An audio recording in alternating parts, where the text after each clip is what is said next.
Colonel C.K. Naidu, Indian cricket's first superstar, was imperious in his batting.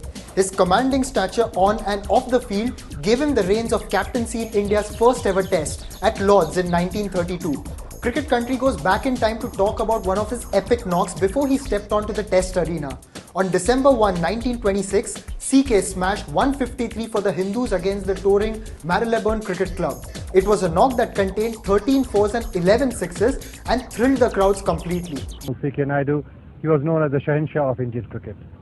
And we have great luminaries here, Mr. Ghulam Ahmed, Eddie Ibara, our Chief Secretary Dr. Rajaji. We have got the Managing Director of the Nagarjuna Finance Limited, Mr. Chari. We have got Mr. V.K. Srinivasan. He's also a Principal Secretary, and then he is the great cricket enthusiast. We have Mr. Ashtaputre, and of course Sai Baba, who is the live wire behind this sports complex. Your reminiscence about the great Colonel C.K. Naidu.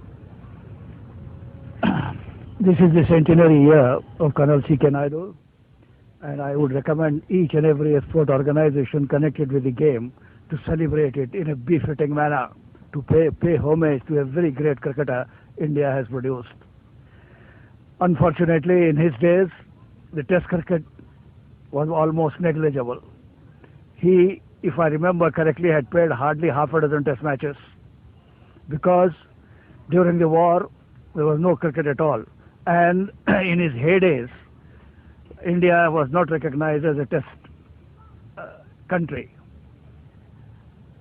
The Board of Control for Cricket in India came into existence in 1928.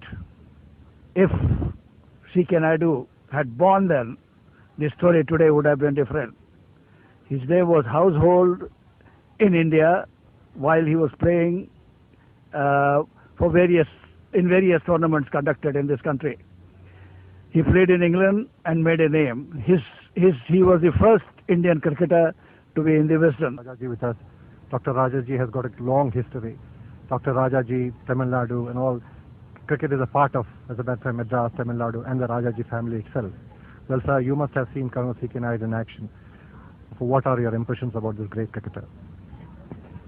I saw him in action only once, and it was a brilliant innings which I saw at that time. But what I read of Mr. C.K. Naidu, I think, is far more important than what I saw of him.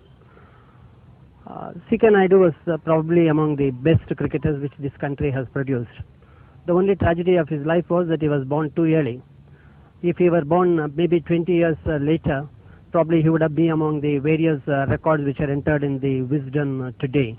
Because he could play only when he was 37, when he first played a test match.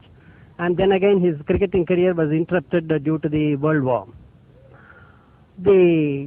I must mention one incident. I believe when he was playing with Constantine came across to him and told him, "You please look after your end, I'll do all the stroking and I'll do all the runs." After 3 or 4 overs, it was C.K. Naidu who was doing all the running and he was getting all the runs, and then Constantine came over and apologized to him for not having realized the genius of C.K. Naidu. Then again in an article, somebody had compared C.K. Naidu to Bradman, and I think that is what is most important. There was a cricketing genius in everything that he did, in his batting, in his bowling, in his fielding, and in his captaincy. I would be particularly happy if Hyderabad, with the Sport Coaching Foundation, produces a couple of C.K. Naidus. Then Kankaya Naidu from Machilipatnam would be extremely happy. That is, I think, the most befitting tribute we can give it to him.